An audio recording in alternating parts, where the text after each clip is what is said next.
یوحنا کی انجیل اس کا 15 باب۔ انگور کا حقیقی درخت میں ہوں اور میرا باپ باغبان ہے۔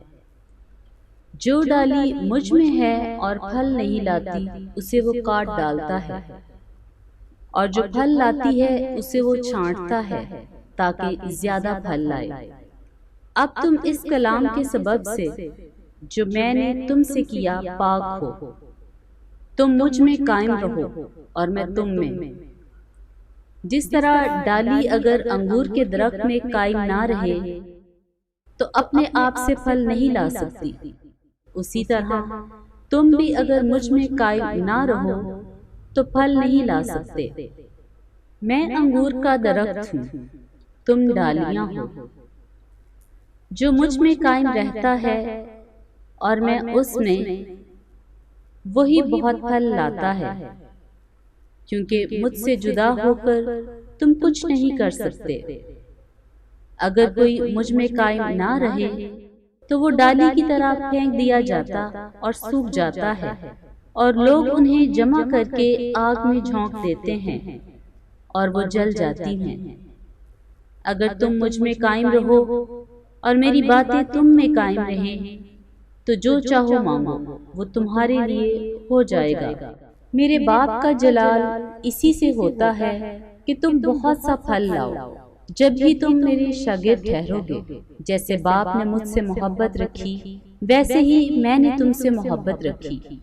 تم میری محبت میں قائم رہو۔ اگر تم میرے حکموں پر عمل کرو گے تو میری محبت میں قائم رہو گے، جیسے میں نے اپنے باپ کے حکموں پر عمل کیا اور اس کی محبت میں قائم ہوں۔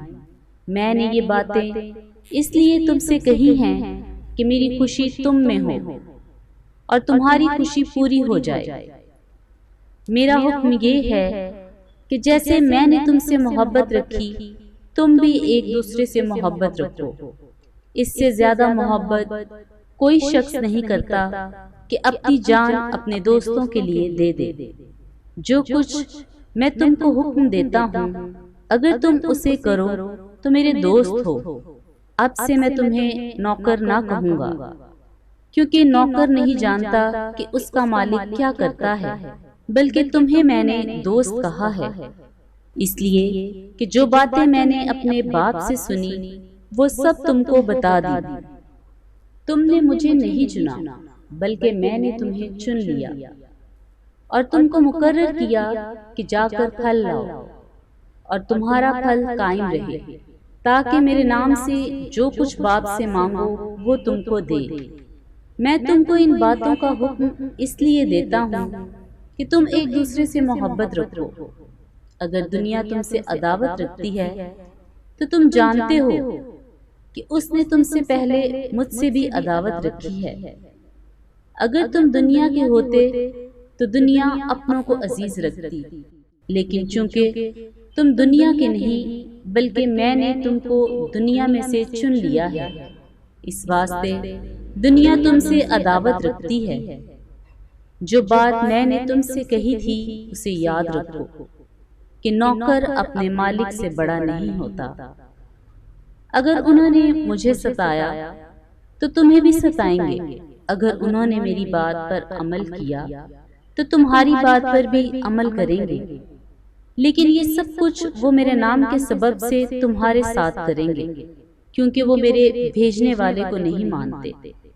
اگر میں نہ آتا اور ان سے کلام نہ کرتا تو وہ گناہگار نہ ٹھہرتے، لیکن اب ان کے پاس ان کے گناہ کا عذر نہیں۔ جو مجھ سے عداوت رکھتا ہے وہ میرے باپ سے بھی عداوت رکھتا ہے۔ اگر میں ان میں وہ کام نہ کرتا جو کسی دوسرے نے نہیں کیے تو وہ گناہگار نہ ٹھہرتے، مگر اب تو انہوں نے مجھے اور میرے باپ دونوں کو دیکھا اور دونوں سے عداوت رکھی۔ لیکن یہ اس لیے ہوا کہ وہ قول پورا ہو جو ان کی شریعت میں لکھا ہے کہ انہوں نے مجھ سے مفت عداوت رکھی۔ لیکن جب وہ مددگار آئے گا جس کو میں تمہارے پاس باپ کی طرف سے بھیجوں گا، یعنی روح حق جو باپ سے صادر ہوتا ہے، تو وہ میری گواہی دے گا، اور تم بھی گواہ ہو کیونکہ شروع سے میرے ساتھ ہو۔ پاک کلام کا پڑھا اور سنا جانا ہم سب کے لیے باعث برکت ہو۔ تو ویورز، اگر آپ چاہتے ہیں خدا کی کلام کی آیات آپ کو روزانہ ملیں تو ڈیلی ورس چینل کو سبسکرائب کریں اور بیل آئیکن کو دبائیں، اپنے کمنٹ ضرور دیجیے۔